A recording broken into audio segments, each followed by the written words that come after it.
Podcaster's Guide to the Conspiracy, brought to you today by Josh Addison and Dr. M. Dentith.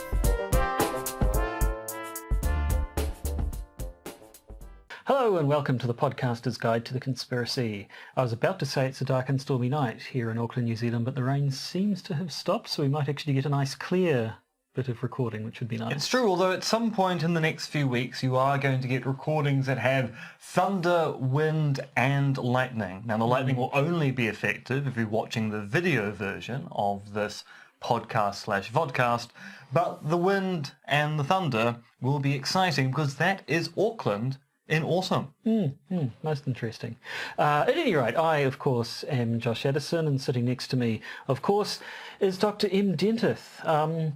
I don't think we have any opening remarks, do we? Should I just improvise something while you hit the booze? Give yourself the sauce. The technical, it is the sauce. The hooch. Now, I should point out, no one has given us $500, so I still can't reveal the secret of how I turn my enemies into this wonderful skull glass. Oh well. 500 smackaroos. You know you want to know, you stupid idiots out there. Probably blown more than that on Kickstarters for rubbish. You've probably blown more than that on Kickstarters for rubbish. Yeah, I once kickstarted a coffee machine that never got made. Yeah, well, these things happen. I was really annoyed by that. I didn't do much kickstarting because I'm cheap, but maybe I should. Maybe you should. Maybe everyone should. We should have a Kickstarter for this podcast. What would we kickstart? A better version of this podcast. Excellent. Well, we'll think about that. Although we would go through the local version of Kickstarter, pledge me. Yes, we would. Because otherwise Anna would kick my ass. But anyway, while we think about that, we should probably fly into some news, although looking at our list, I see it's less new news, and more old news, or olds, if you prefer. We don't, but we're going to get straight into it now. Updates and retractions. This week, it's all updates and no news. Well, except updates which are news. And nothing is being retracted. Frankly, this segment only exists because of a sting. But what a sting it is. Now, in local news, we have an update on the Anne-Marie Brady case. If you recall, she's the local academic who believes, and it seems with good reason, that not only is she being spied on by Chinese authorities, but also that they've broken into her office, sabotaged her car, and other, frankly, disturbing things. Last time we updated you on this, we reported that the New Zealand Police Force investigation into Marie Brady's claims was nothing. Having consulted with Interpol and other bodies, the result of the investigation was it was still up in the air as to what had happened and who had caused it. So, news this week that an Australian current affairs show has said Australian government sources have confirmed that intelligence assessments identify China's spy service as the prime suspect behind the intimidation of Brady. Well, that's caused a bit of a fuss, with even our Prime Minister weighing in to say she had been given no such intelligence. The assumption being that given we in Australia are both members of the Five Eyes Network, a shared intelligence program, the anonymous Australian government source can't be correct. But given academics working on China's attempts to exert soft power in Australasia continue to be frustrated with the lack of progress into Brady's claims, there's suggestion here either that an intelligence partner is not sharing information with us, or that people don't want to upset an emerging world power. Either way, it's not hard to sympathise with the conspiracy theorists on this. Something fishy is going on. It is. I mean, it's a really interesting case in that the media seems to be quite convinced that Chinese authorities in some particular respect are behind the hacks, the burglaries and maybe the sabotage of the car. The intelligence agencies and the police seem to say no. It's a quite fascinating situation. The question is, are people tilting at windmills with a kind of yellow peril narrative, or are our intelligence agencies letting us down, a la what happened with March 15th down in Otatahi, or are people covering up things because they don't want to disturb someone? It all seems a bit fishy. Well, yes, and when you've got anonymous sources sort of popping up and saying things that our governments claim not to know anything about, who the hell knows? Well, yes. Now, talking about who the hell knows, more local updates. The events of March 15th, the terror attacks in Otatahi, Christchurch, is getting a Royal Commission of Inquiry to find out who the hell knows. Basically, this is the highest level of investigation this country can run, a little like a grand jury in the US. It will be chaired by Supreme Court Justice Sir William Young and is expected to report back to the government in 8 months' time. The key agencies taking part in the inquiry will include the New Zealand Security Intelligence Service, the Government Communications Security Bureau, the New Zealand Police Force, Customs, Immigration, and other relevant government agencies or departments, and they'll be looking at what these agencies knew or should have known about the terrorist and his preparations prior to the event. The terms of reference largely reflect why we were so concerned about surveilling Muslim communities, but not far-right groups at the time. Now, critics are concerned the inquiry is both short on time and the terms of reference are rather narrow, looking at only one potential issue rather than asking about the possibility there were systemic failures at work.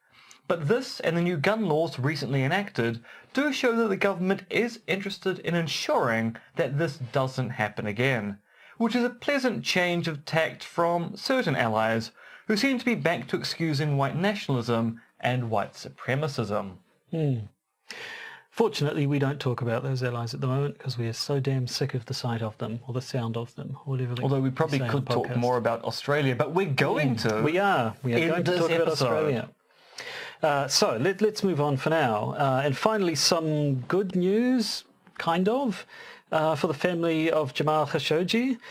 Despite a lack of progress in getting behind who and why Khashoggi was killed at the Saudi Arabian consulate in Ankara, his children, at least, are now receiving million-dollar houses and monthly 5-figure payments from the Kingdom of Saudi Arabia as compensation for the killing of their father. It appears to be both compensation for a wrong and an attempt to keep Khashoggi's siblings and children quiet, and they have been notably quiet in their criticism of the kingdom, probably rather understandably, given their father's fate. So, I mean, is this at first glance it feels like hush money, although the government has sort of said, no, this is the sort of thing we do. This is a routine thing the kingdom does in situations people of this kind. Family members of people who've suffered some sort of tragedy. Who've been brutally murdered in our consulates overseas. So, yeah, it's all a little bit, I don't know. I mean, going from the way the story's progressed, the House of Saud do seem to be used to kind of saying whatever they want and have that believed. And have been a little miffed in the past when they haven't been taken at their word. So, yes, they say this is just them doing good. I mean, I believe most of the children don't actually live in Saudi Arabia, and so it's not certain whether, it's like their dad didn't want to go back and was, picked up. They'd tried to get him back to Saudi Arabia and had supposedly sort of picked him up in the consulate. So now is it them trying to entice the children back with a new house and free money, or what? It is all rather suspicious, and given there doesn't need to be any particular rush to punish anyone, we will have to see. And then one last update. You are exempt. Yes, I am exempt. So I applied for an exemption to hold a copy of the terrorist manifesto relating to the terror attacks down in Christchurch from March the 15th. I applied for the exemption. I have the exemption. I am now one of the few people who is legally allowed to hold a copy of the manifesto in the nation-state of Aotearoa, New Zealand, for 1 year. Yeah. I can reapply for that exemption in a year's time. There's no cost to that. I'll just have to explain why I still need access to it. In a year's time, it may be that the judicial inquiry into the classification has been completed and maybe the exemption won't be needed anymore. But given that I'm doing some work which may touch upon needing to at least cite the existence of the document and maybe refer to it during my research, I thought it'd be wise to spend some patron money, your patron monies, patrons, to make sure that I can hold a copy for at least a year for research purposes. And I assume, what's for in an academic sense, I mean, I assume you're not allowed to actually quote it? I could if I wanted to. The question is actually whether I am going to quote it or not. I'm at this stage much more content to refer to it and have the document there to make sure that when I refer to things said in it, I'm referring accurately. But at this stage, this close to the event, I'm not inclined to quote it. No. But who knows, maybe in 4 or 5 years' time, quoting the document may make perfect sense depending on what I'm writing. Oh, well. So that's it for our updates, and we move into the main section, which is fairly strongly related to this topic, and also a good look at our cousins across the ditch, by which I mean the Australians. Not the giant penguins who live in Antarctica. No, not them. One day we'll talk about the giant penguins who live in Antarctica. They guard the city of the elder things. Cacao! Cacao! And now this. Cacao!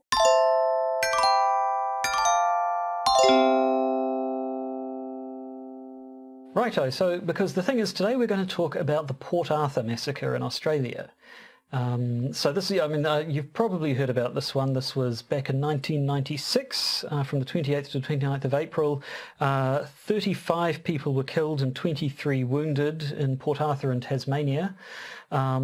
This was the worst mass shooting in Australia's history ever, I believe, and I think at the time the worst mass shooting in the world. Yes, I believe, it's only been bested in the last decade. Yes, I think you had Utoya and then Las Vegas and now New Zealand. Orlando. Yeah. So, but certainly at the time this was a massive, it still is a massive event, and it was the event that caused Australia to tighten up its gun laws significantly in a manner which kind of formed the template for how our government has just tightened up our gun laws in the wake of the Christchurch shootings.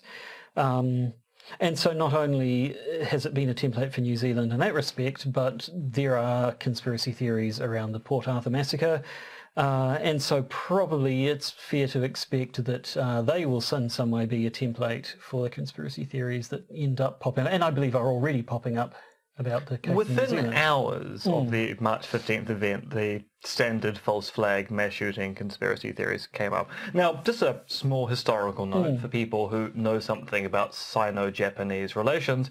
This is not the first Port Arthur Massacre. There actually was a Port Arthur Massacre back in 1894 in the First Sino-Japanese War, where between, and I want to stress this, between 1,000 and 20,000 Chinese service people and civilians were killed in the coastal port of Port Arthur, which is now known by its proper name, which is Lishonku.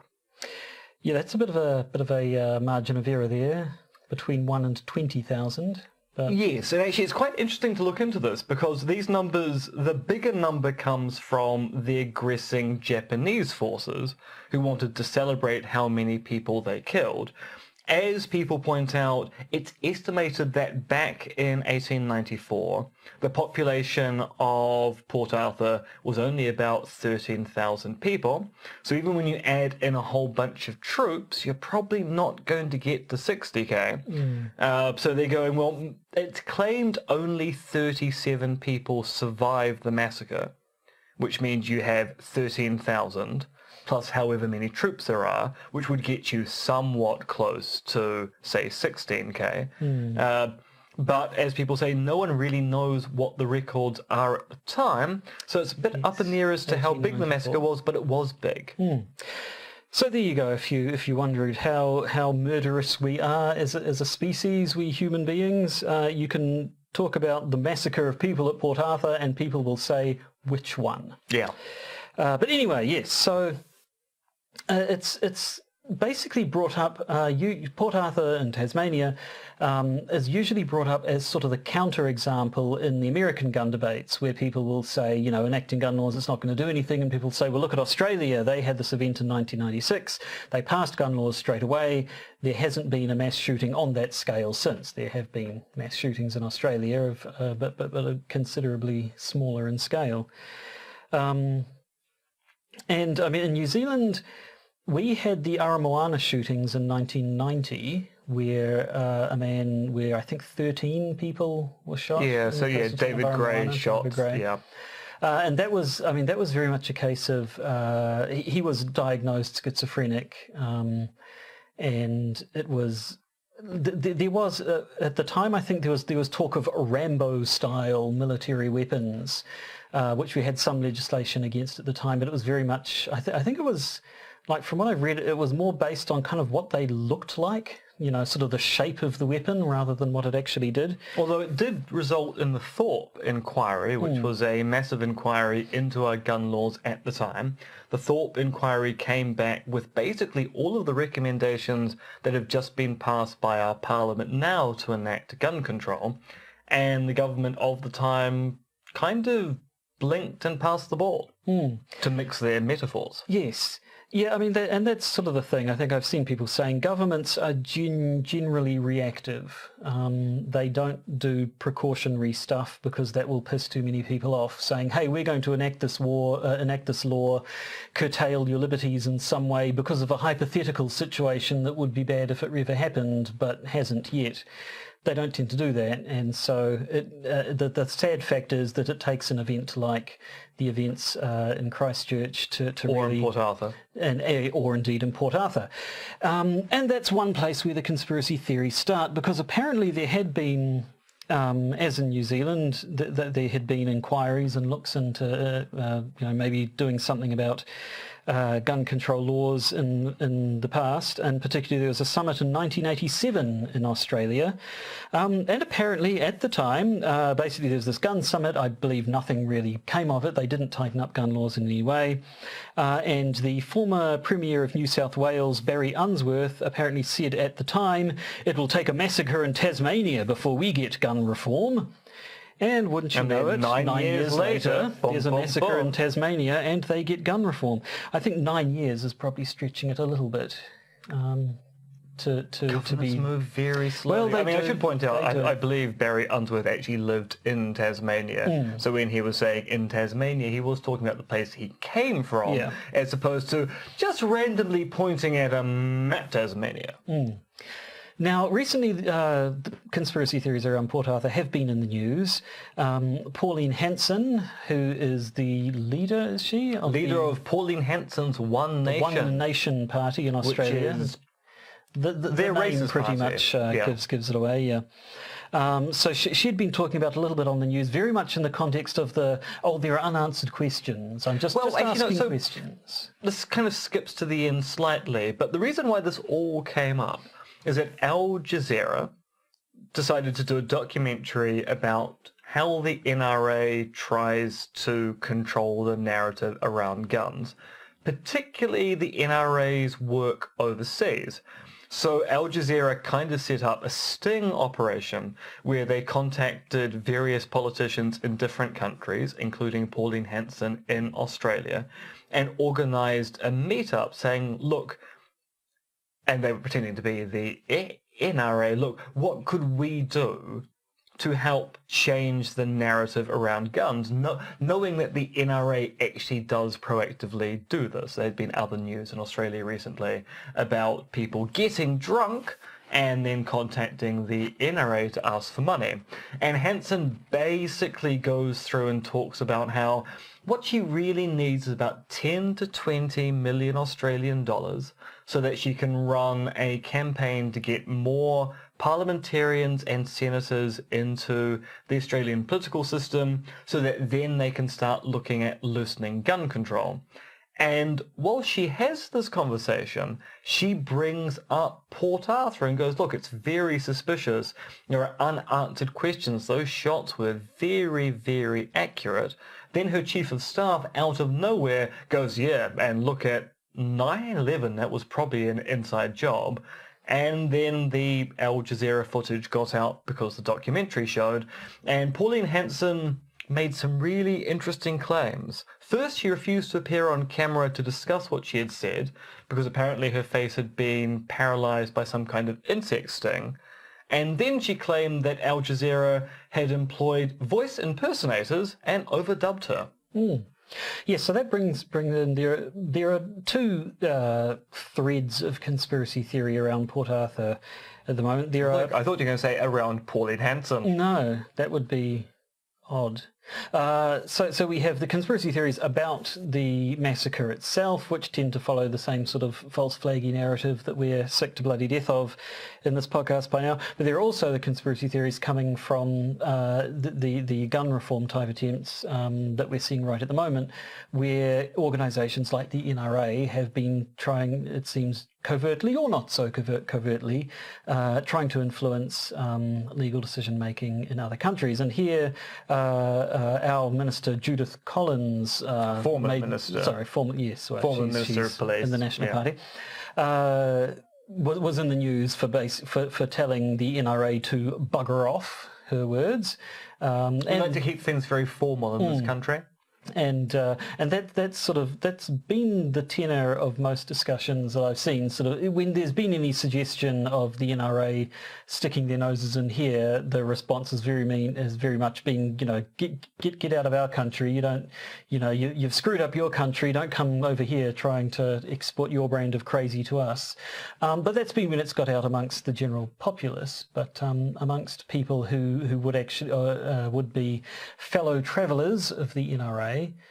Possibly things have gone a little more smoothly, but more covertly. It's important to note that the NRA does have a vested interest in the gun laws of countries overseas. As NRA spokespeople have said in the past, the problem with Port Arthur is that because Australia enacted gun legislation so quickly, many people's reaction to mass shooting events in the US is to go, well, Australia could do it, why can't we? So it is in the NRA's interest to weaken those kind of narratives if they can then say, but these things can be rolled back. And the NRA has spent money, both in Australia and in Aotearoa, New Zealand, trying to fund gun clubs to get them to be proactive about loosening our gun regulations here. And there's nothing hidden or conspiratorial about that. They do that openly. It's more of a question when they start trying to manipulate politicians to change these laws, that things become slightly more awkward because we don't have the same kind of lobbying rules that the US has for these kinds of organizations. And even if we did, we consider that kind of lobbying to be highly suspicious, if not outright immoral. We certainly do. Yes, I mean, as we said at the start, the Port Arthur is sort of one of the key counterexamples against the likes of the NRA, saying, look, gun control can be done and it works, see? But I find it interesting that it was really, I mean, mass shootings have been around for as long as there have been firearms, I guess. That wasn't really Columbine was kind of the first one in the States that really got people's attention, and that was 1999. So that was so Port Arthur actually predates all the sort of more recent noteworthy mass shootings, especially in the States. As does the major conspiracy theory about Port Arthur, because Pauline Hanson and her claim there are questions that must be answered about what really happened at Port Arthur is all due to the existence of one book, and this book is called Deadly Deception at Port Arthur, which was written by Joe Vials, a self-described independent investigator with 30 years direct experience in international military and oil field operations. And in Deadly Deception at Port Arthur, Vials basically puts forward the thesis Port Arthur was, and this is back in 1999, the same year as Columbine, that Port Arthur was a PSYOPs operation designed to enact gun control in Australia. And the interesting thing about this conspiracy theory is that it actually happens. And our complaint always about the false flag conspiracy theories is, this mass shooting was a false flag by the Democrats and Obama and George Soros and what have you, so that they can bring in gun control and disarm the citizenry. But it never works. They never do bring in gun control. And yet Port Arthur they did straight away. So for one thing, it surprises me a little bit that it's only sort of referred to by one side of the argument, saying, as an anti-gun pro-gun control argument saying, look, look at Port Arthur, the Australia reacted and it worked. When I'm surprised it hasn't been more, look, this thing happened and straight away they enacted gun control. So, that's this shows that that's what governments are up to. I don't see the pro-gun people pointing to Port Arthur. I wonder if that's just because it's another country and also 20 odd years ago. There is this rather horrible notion that maybe the land where most mass shootings occur, the US, isn't particularly up to date with politics outside of the continental United States. Well, indeed. Well, as it turns out, we are very up to date. Whilst doing research for this, I ended up coming across a perennial bugbear in JFK scholarship, which is, and this is kind of brought to light by the film JFK by Oliver Stone, the Christchurch Star and newspaper in Ōtautahi, Christchurch, published one of the first stories on Lee Harvey Oswald shooting JFK, basically around about midday New Zealand time, which was not very long after the event in question. And certain JFK conspiracy theorists in the US get very suspicious about this, going, look, this overseas newspaper has this full-page story about Lee Harvey Oswald. Why would a New Zealand newspaper have that story? That must have been part of a press kit sent out by the deep state to prepare people for this event. And the editor at the time, so this is back in 1963, went, nah, it didn't happen that way.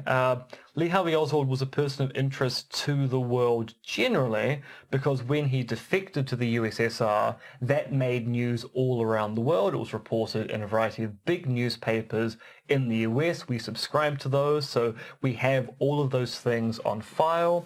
We have photos of Oswald and his wife arriving back in the US when he defects from the USSR back to the US, which is a photo we used in the news story. We have wire services that told us about the news rather quickly. There's nothing suspicious about the fact we ran this story other than the fact that Americans don't think that we pay any attention to their politics because Americans don't pay any attention to ours. Yes, a slight worry on that front. When it comes to the book, though, Deadly Deception at Port Arthur. So what's the thrust of his argument then? What evidence does he bring up? So it's 117 pages. You can download it from the internet. It's basically a whole bunch of here's some suspicious things that happened in the lead up to that event. So as commentators at the time and commentators to this day say, there's no smoking gun in Deadly Deception at Port Arthur. There's no one piece of evidence that says this was a conspiracy. What there are is a variety of different bits of evidence which taken together might suggest the existence of a conspiracy. But many people go, kind of doesn't, because you can't find a unifying form as to what went on there. But some of the kind of evidence that he's concerned about, and this comes from a précis of Deadly Deception, which was written by someone who claims the following expertise. I have had much experience with officials over the last 10 years, mainly writing to them right up to the Governor-General and logging their resolute non-replies. So you can be sure I do think it was officialdom that ran the entire event. I do not understand that sentence. I've written to MPs, they haven't responded. Ipso facto, Therefore, I'm now a political expert. But the précis here is that there's kind of 12 things which are odd about Port Arthur. There were 3 meetings on that day, so we're looking at things you get with 9/11 and the London bombings. Isn't it convenient that the police were doing operations on this day? So he points out that there was a meeting of surgeons that day, a meeting of a conference for the media in a local hotel, and other health personnel nearby. In the year prior, there had been a lot of preparation for the potential for accidents and emergencies, including people being trained to handle bodies, the purchase of a mortuary truck, and preparation of large embalming supplies. There was also the fact that more helicopters and things had been bought in the years prior to the event. there had been two big adjustments in the political situation in Australia. A federal election, which brought in a new Prime Minister, the one who enacted gun control, and a voluntary stepping down by the Premier of Tasmania at the time. And then there were things such as the cafe in which it occurred, the Broad Arrow Cafe, had been bought by the government a year prior. There was a change in workers' compensation to eliminate PTSD coverage, and there had been a change in the Coroner's Act to restrict the coroner's scope because Australian nationals and foreign nationals were killed in the attack. Previously, under the coroner's attack, there would have to be an official coronial inquiry if a foreigner was killed on Australian soil. The Coroner's Act changed that so that that didn't have to occur in events of this kind. And he goes, taken together, these 12 things strongly suggest conspiracy. And yet you kind of have to argue for taking them all together, don't you? You can't just... Yeah, it has to be at least... And I mean, other précis go for 24 or 36 of similar events. You have to take them all together, and then and only then do you get a story which seems amenable to a conspiracy theory, as opposed to there were some legal changes. The state of Tasmania did some preparation in case there was an emergency. There was an emergency, and things played out the way you'd expect them to. And I believe there's a bit more of the good old discrepancies that we tend to see all the time. Discrepancies in times and locations, eyewitness statements, and that's something that we've seen show up over and over again. One of the surviving victims of the Port Arthur attack has made the claim that Martin Bryant, the person who actually was responsible for the Port Arthur Massacre, wasn't the person who shot him in the back. And as people have pointed out, how is he identifying someone who shot him in the back? Because the thing about being shot in the back, human beings aren't owls. Yes, we cannot see directly behind ourselves. No. Yeah. That is an odd claim to make. It is, and that's one of the discrepancies. One of the victims claims that the person who was prosecuted for the crime wasn't the person who shot him in the back.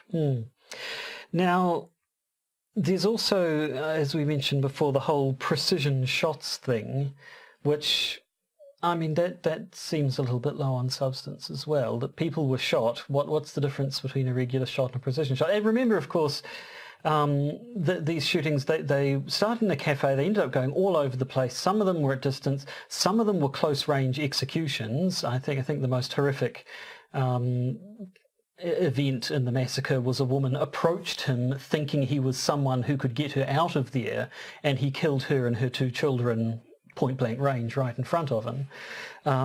So it seems a bit odd. It seems a bit hard to justify. You know, do they mean people were shot in the head or what? Or the fact that people were shot at all if he was aiming from a distance? I don't even know exactly what that means. And the thing is, people running away from someone with a gun, most people do tend to run in a straight line. It's unfortunate to say, but people running away from you in a straight line are much easier to shoot. I mean, the more interesting discrepancy, and this is not necessarily a discrepancy, there is the question of motive with the Port Arthur Massacre. So with the March 15th event, we have a very clear motive. Someone wanted 70 to odd start pages of motive. a race war, basically. But Bryant's motive continues to be elusive, if not politically non-existent. I mean, yeah, no motive has ever been released into the public sphere. The only person who might know exactly why he did it is his lawyer, who is bound by confidentiality not to actually talk about it. There's also, similar to what's happened over here, there's been very, very limited coverage of Bryant. At least his name is known, but they've made a point of sort of covering him as little as possible. Apparently there is one time when journalists came in to talk and took photographs. They were made to take the film out of their cameras and destroy it in front of him, so that so it was clear to him that his image wouldn't be getting out. He's not allowed to listen to the news at all. He has a radio playing music only, because they didn't want him to ever hear about any news, any coverage of his deeds, because apparently the only thing approaching a motive that has come out is that he was apparently very interested in hearing about exactly the effect that he had. He was very keen to know exactly how many people had died. And he so it sounds like he was just in it for the infamy. He just wanted to be known as having killed lots and lots of people at the time, indeed more people than anyone had ever shot in a single mass shooting. So that's a definite point of difference here in New Zealand. And I think another one perhaps is, again, we have the manifesto documenting motive. We also have the video stream, which makes it a lot harder to basically talk crap about it. Except that, of course, it actually doesn't. Well, because as someone who's looked into this, there are a lot of conspiracy theories about that video as to what's in it or not in it. And to a certain extent, to be able to debunk some of these conspiracy theories requires you to have viewed that video to confirm or deny claims being made about it. So if you want to watch a snuff film, yes, you can then go around going these, although you actually can't here, so that is objectionable material where there is no exemption whatsoever. But there are still conspiracy theories about it because A, people don't want to watch snuff films, and B, it's a highly compressed, low frame rate video where details are murky and hard to distinguish anyway. Well, at least, yes, I suppose in practice, yes, probably harder to use, but in theory at least, there would have to be at least some claims that could be refuted by saying, look, the video shows this is obviously not true, whereas in Port Arthur there is nothing whatsoever. Yeah. So in terms of Port Arthur being a template for conspiracy theories here, and indeed conspiracy theories the world over, is it, do you think? Well, so researching this episode, I was going, is Deadly Deception at Port Arthur, the book, kind of an urtext for the mass shooting thing? You'd think it would be. Kind of need to actually look into earlier examples of the form as to whether Vowles was basically aping something, or whether he kind of came up with the form almost immediately, because we are talking just at the era of the internet becoming a big thing in 1999, making it fairly easy to disseminate these things on websites. And there is a website devoted to Deadly Deception at Port Arthur, and it does look like a GeoCities site from the late 90s. And so maybe this is, although there probably are going to be earlier pamphlets and the like, but which would not have had the same kind of spread as this particular text did at that time.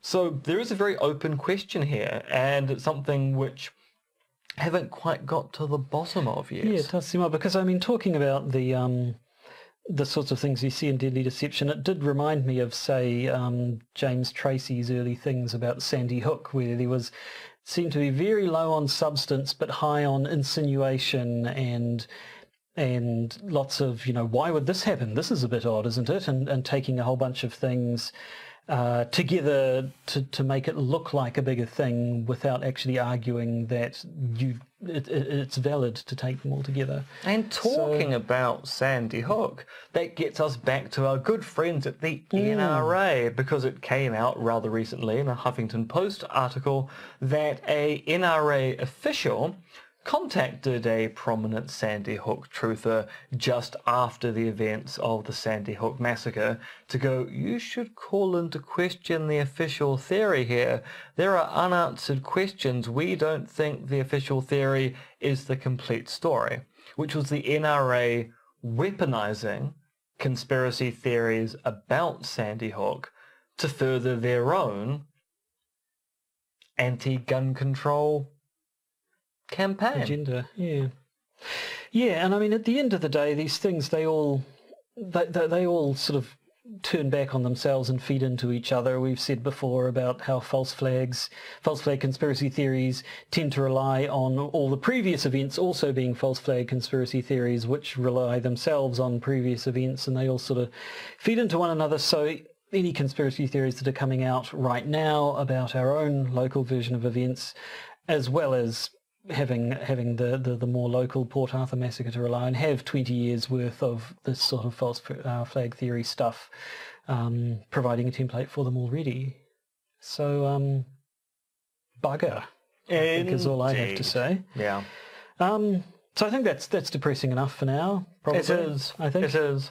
So, after the break, for patrons who pay a little bit of moolah to hear more of our prevarications on conspiracy theory, you're going to find out about an interesting pathological aspect of Princess Diana's death that might shed new light on the conspiracy theories around her death, or it might not.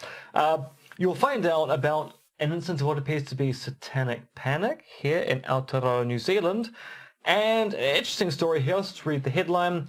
Twitter suspended dozens of Hebrew language accounts run by a strange Chinese religious sect. Now, what's that about? I don't know. Not the best headline I've seen today. Obviously, the best headline I've seen today was the one about doctors finding bees living inside a woman's eye, drinking her tears. See, for a long period of time, I refused to click on any links because I thought that has to be poetry. But actually, it turns out to be true. Turned out to be real. There were tiny bees in her eyes, feasting on her tears. That's basically what the internet has brought us to. That's basically what the internet is, really. The internet is an eye bee feasting on our tears, I think. It's sad because it's true. But what's not sad, actually, I was going to say what's not sad is that it's the end of this episode, but it is a little bit sad. We have to say goodbye for now. Then we'll say hello to our patrons. Hey, guys. Yeah. And then we'll say goodbye to them as well. But then in a week's time, we'll say hello again, and the cycle of life continues. We're going to break into a Beatles song. I was thinking of the Exponents, but... Oh, you say hello, I say, yeah, I was thinking, I never say goodbye, even though I'm... Anyway, I'm not drunk, and Exponent songs are made by and for drunk people, so we won't sing them right now. Instead, we will say goodbye. Hello! And goodbye. Hello! You don't quite seem to have the hang of the saying goodbye business. Hello! Right, I think we'll just have to leave it at that. Hello.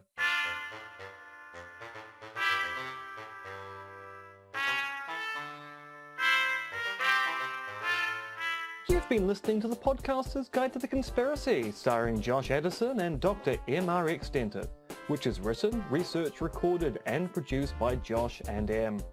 You can support the podcast by becoming a patron via its Podbean or Patreon campaigns.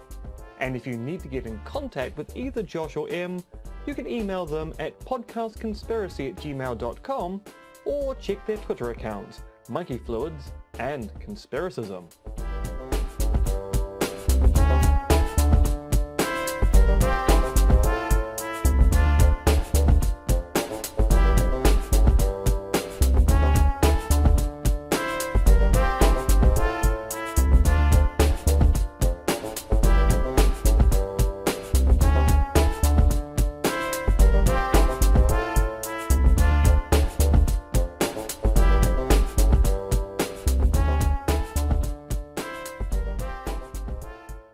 And remember, it's just a step to the left.